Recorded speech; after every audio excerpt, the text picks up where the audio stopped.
What's up, guys? Back with another educational video, and this week we are talking about something for the ladies and people who coach women. So if you coach any women, this is also for you.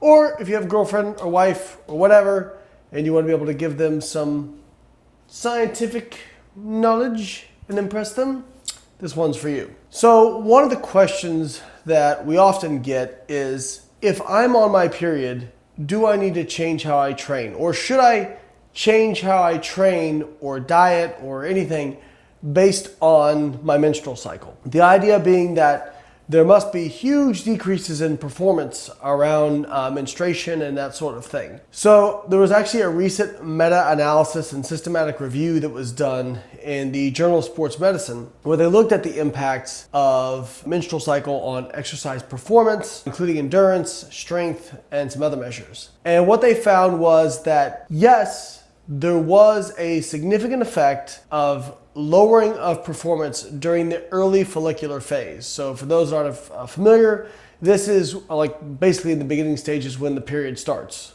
However, the effect size was actually really small. Just briefly about effect size and statistics. Effect size kind of measure how meaningful a result is.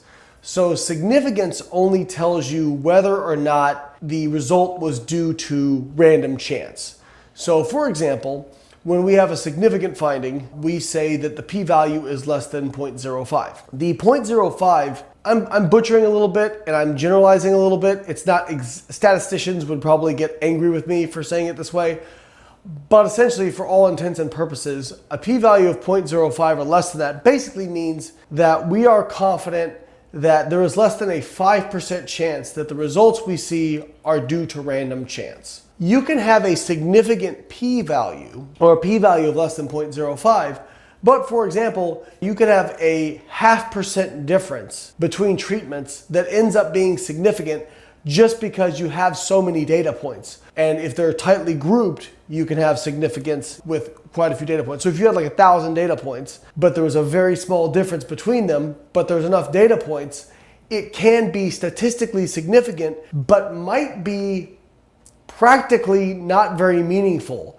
And that's where effect size comes in. So effect size is calculated as usually something using Cohen's D, and less than, I believe, kind of less than 0.5 is a small effect size. Less than 0.8 is a moderate to large effect size, and above 0.8 is considered a pretty high effect, a large effect size. So in this study, the effect sizes were like 0.1 or 0.14. So we're talking about, yes, there may be an effect, but it seems to be very, very small. So even if there is a negative impact on performance, on the whole, on the average, it seems to be pretty small.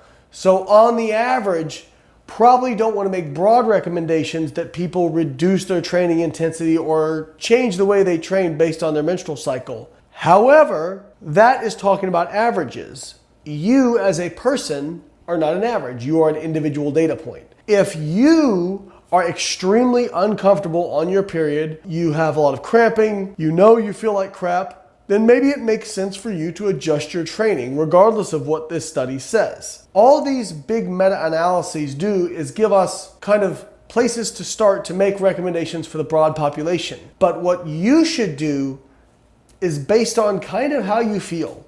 So if you are feeling that terrible that you don't feel like you can go in and have good sessions, you just know yourself, that, for example, if you go in and do like a RPE 8 or above squat, you're just going to perform like crap, or you can tell during warming up you don't have it. Hey, that's okay. That's fine.